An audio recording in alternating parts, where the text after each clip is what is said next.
Imagine managing the food supply for hundreds of hungry knights, servants, and nobles in a massive medieval castle. There were no refrigerators, no freezers, not even ice boxes, yet these stone fortresses somehow kept food fresh for months, or even years. It sounds impossible today, right? But for centuries, castle kitchens mastered the art of food preservation using surprisingly sophisticated methods that allowed them to store enough provisions to feed over 1,000 people for half a year. So how did they do it? Let's start underneath the castle. Medieval castle builders were onto something brilliant when they dug deep beneath their fortresses. These massive underground cellars turned out to be nature's refrigerator, maintaining a steady temperature around 55 degrees Fahrenheit, 13 degrees Celsius, year-round. The deeper they went, the cooler it got, and castle designers took full advantage of this natural phenomenon. The cellars weren't just simple storage rooms, they were carefully planned labyrinths where different foods found their perfect homes at different depths. The lowest levels, reaching temperatures in the high 40s, stored milk, cheese, and fresh meat. A few steps up, you'd find the wine storage, and believe me, keeping the noble's wine fresh was probably more important than keeping the meat from spoiling. The upper levels housed hardier items like roots, apples, and preserved goods. These underground mazes were so vast that servants regularly got lost in them. They started leaving chalk marks on the walls to find their way back. Medieval breadcrumbs, if you will. One particularly unfortunate servant in Dover Castle was missing for 2 days before they found him sleeping next to a wine barrel. His excuse? I got lost and the wine helped me stay warm. He kept his job, surprisingly enough. Not everything went smoothly in these underground food vaults. Rats were a constant menace. One castle record mentions losing an entire winter's cheese supply to a rat invasion. And then there was the flooding. Nothing ruins your day quite like finding your root cellar has become an underground pool. Speaking of preservation challenges, while these cellars were impressive, they weren't perfect, which is exactly why salt became medieval Europe's most valuable food preservation weapon. Ever wondered why we say someone's worth their salt or why we get a salary? Both phrases come from a time when salt was literally worth its weight in gold. Medieval castles went through mind-boggling amounts of the stuff. Records show that one average-sized castle would use up to 5,000 pounds of salt each year just to keep their food fresh. That's enough salt to fill a small bedroom. The castle's salt master, yes, that was a real job, knew exactly which type of salt worked best for different foods. Fine white salt was perfect for preserving dairy and delicate meats, while coarse sea salt was the go-to for tough cuts and fish. The science behind it is pretty simple. Salt pulls water out of food and out of any bacteria trying to spoil it. No water means no spoilage, which means happy, well-fed castle residents. Salt merchants became the medieval equivalent of tech billionaires. 1 pound of good salt could buy you a whole sheep, and the most successful salt traders owned entire fleets of ships. Of course, this led to some creative salt crimes. There are records of merchants caught selling fake salt made from ground white stones. Talk about taking assault and battery to a whole new level. Castle doctors even used salted foods as medicine. Got a headache? Try some salted fish. Stomach ache? Preserved lemons might do the trick. Though considering medieval medical practices, the salt was probably the least weird thing they prescribed. But salt wasn't the only way castles kept their food fresh. Sometimes they took a more smoky approach to preservation. The medieval castle smoking yard was like a prehistoric BBQ joint, minus the paper napkins and arguing about sauce recipes. These dedicated smoking houses, processing up to 200 pounds of meat per day during peak seasons, sat just outside the castle walls, far enough to prevent fire hazards, but close enough to keep an eye on. Court records show that a castle housing 150 people needed about 18,000 pounds of smoked meat to make it through winter. No wonder the smoking houses were guarded. You wouldn't want someone sneaking off with your winter's worth of smoked bacon. Each type of wood used for smoking brought its own special flavor to the party. Oak was the go-to choice for most meats. It burned slow and steady, creating a rich, deep smoke that could preserve meat for up to 4 months. Applewood got saved for special occasions, perfect for smoking wild boar or venison for the Lord's fancy feasts. Alderwood was the fish's best friend, giving salmon and trout that delicate smoky taste we still love today. The castle smokemaster knew exactly which wood to use and when. Timing was everything in the smoking game. Late autumn saw the smoking houses working overtime, with 3 to 4 smoking chambers running simultaneously. The process wasn't quick. Some cuts of meat hung in the smoke for weeks, with hams taking up to 3 months to fully cure. Castle records show smoke masters working in shifts, keeping the fires going day and night. The funny thing is, many of these medieval smoking techniques aren't that different from what modern BBQ masters use. The main difference? Medieval smoke masters didn't have to worry about posting the perfect brisket pic on social media. While smoke worked wonders for meat and fish, vegetables needed a different approach, one that involved a lot more effort. Medieval castle kitchens took pickling to a whole new level. Archaeologists have uncovered massive pickling vessels in castle ruins that could hold up to 100 gallons each, enough to pickle 800 pounds of vegetables at once. That's a lot of medieval pickles. Records from Dover Castle show they pickled about 40 to 60% of their yearly vegetable harvest, turning their castle gardens into a year-round supply of vitamin C. But forget about just cucumbers and onions. Castle cooks pickled everything they could get their hands on. Cabbage? Of course. Turnips? You bet. Eggs and beet juice? Absolutely. And they turned a striking purple color that probably made more than a few castle kids giggle at dinner. Some castles even pickled imported fruits like lemons and oranges, treating them as precious commodities that only the lord and his family got to enjoy. One medieval cookbook mentions a cranky baron who threatened to throw his cook in the dungeon for serving his specially pickled plums to the common soldiers. The castle gardens weren't just for show. They dedicated whole sections to growing herbs specifically for pickling. Dill, garlic, and mustard seeds were castle gardening staples. But the real MVP was vinegar production. Every serious castle had its own vinegar-making operation, usually tucked away in a corner of the castle because, let's face it, fermenting vinegar doesn't smell like roses.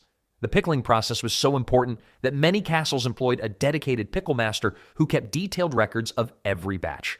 These medieval recipe books survived centuries, showing us exactly how they did it. Some of their techniques were surprisingly advanced. They knew that adding grape leaves to pickle jars would keep the vegetables crispy, a trick many modern picklers still use today. Speaking of preservation techniques that stood the test of time, there was one sweet solution that medieval castles couldn't get enough of. In fact, it's so stable that archaeologists have found it still edible after thousands of years. Medieval castle folk knew all about honey's supernatural preservation powers, which is why they maintained extensive bee yards about a quarter-mile from their walls.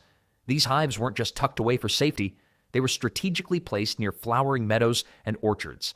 A typical castle's bee operation included around 100 hives scattered across several locations, producing enough honey for both food preservation and medicine. Castle beekeepers lived in small cottages near their hives, making them the only skilled castle workers who didn't actually live inside the fortress. They got extra rations of ale. Apparently, medieval folks thought drinking helped prevent bee stings, and surprisingly, good pay. The castle infirmary kept its own separate honey stores, using specific types for different treatments. Light spring honey went to treating coughs and wounds, while darker autumn honey was saved for preserving fruits and meats. They even created specialized honey-preserved foods for sick patients. Fruits preserved in honey were a medieval hospital's version of get-well-soon candy. Speaking of preservation, the castle kitchen used honey in surprisingly creative ways. They dipped fresh fruit in heated honey to create a protective coating, layer root vegetables between honey-soaked linens, and even pack fish in honey for long journeys. One medieval recipe book describes how to preserve entire geese in honey, though it doesn't mention how they kept hungry servants from sneaking spoonfuls of the sweet preservative. The science behind honey's preserving power is pretty incredible. It's got so much sugar that bacteria can't grow in it, natural hydrogen peroxide that kills germs, and it's acidic enough to stop most microbes in their tracks. Plus, bees add an enzyme that turns it into honey superoxide, making it practically immortal. No wonder medieval castles valued their beekeepers almost as much as their master builders. All this talk of builders brings us to another crucial aspect of castle food preservation, the very architecture of the castle itself. Every stone, every passageway, every window had a part to play in keeping food fresh. Medieval castle architects were basically playing a giant game of Tetris with food storage. Every single room had to be carefully planned, from the massive grain silos that could hold 20,000 pounds of wheat to the tiny cheese caves that maintained perfect humidity. They even calculated room sizes using a special mathematical formula based on the castle's population. For every 100 people, they needed roughly 1,000 square feet of specialized storage space. The real genius showed up in their ventilation systems. Castle builders created natural air conditioning using something called pressure differential ventilation, fancy words for letting nature do the cooling work. They built tall, narrow shafts that ran from the deepest cellars to the highest towers. When the wind blew across the top of these shafts, it created a vacuum effect that pulled cool air up from underground. One castle in Wales was so good at this that servants would hang out in the storage rooms during summer to escape the heat. Pest control was built right into the walls.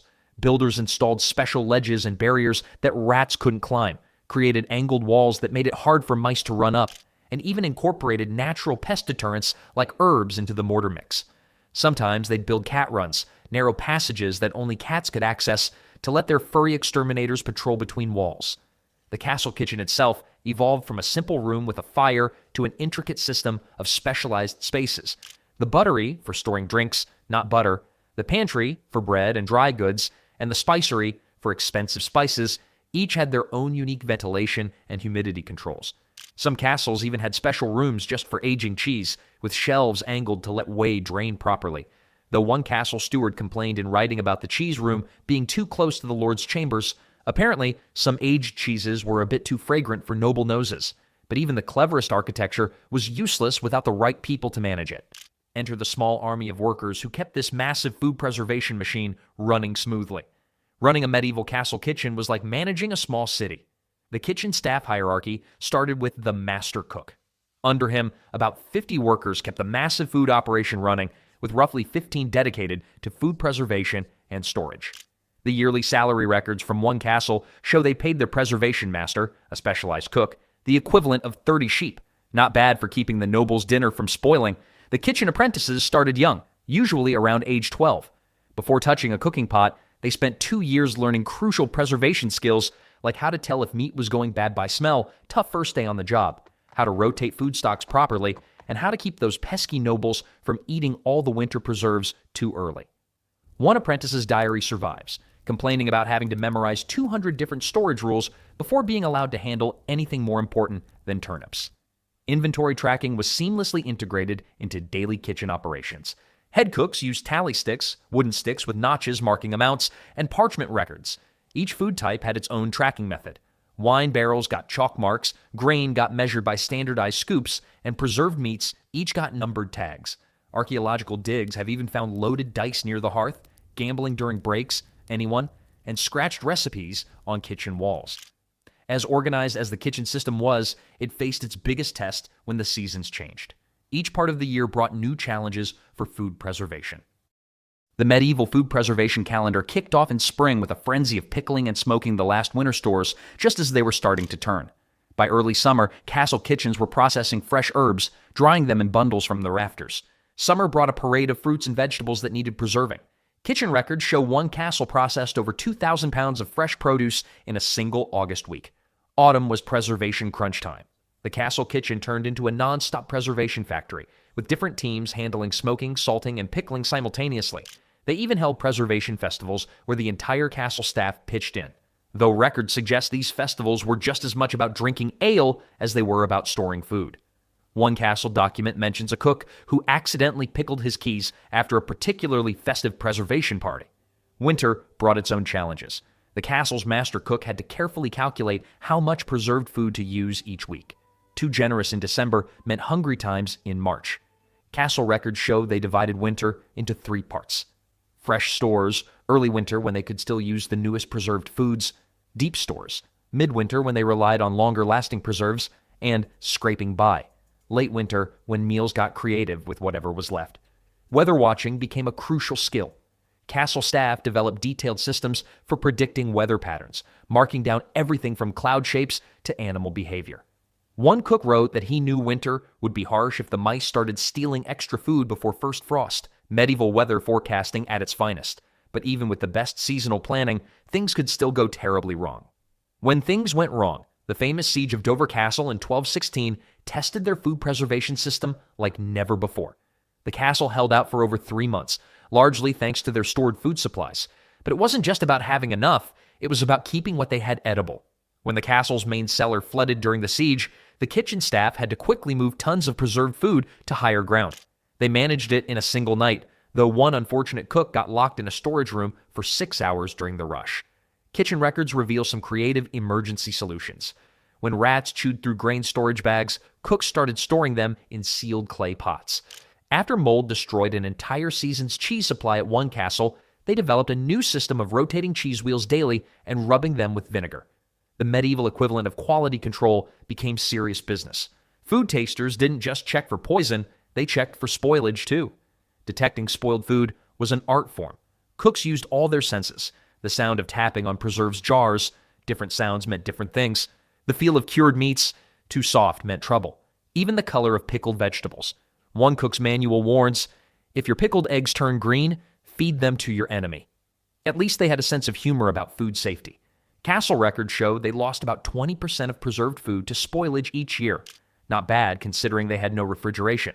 When preserves did go bad, they had backup plans, sprouting grains in castle windowsills, smoking whatever meat they could find, and turning questionable wine into vinegar. Looking back at these medieval preservation methods, it's amazing how many of them we still use today. These old preservation methods weren't just about keeping food from spoiling. They created unique flavors that we still crave today. That smoky taste in your fancy ham? Think a medieval smokemaster. Those artisanal pickles at the farmer's market? They're using recipes that castle cooks would recognize. Even your grandmother's secret method of keeping vegetables fresh might have medieval roots.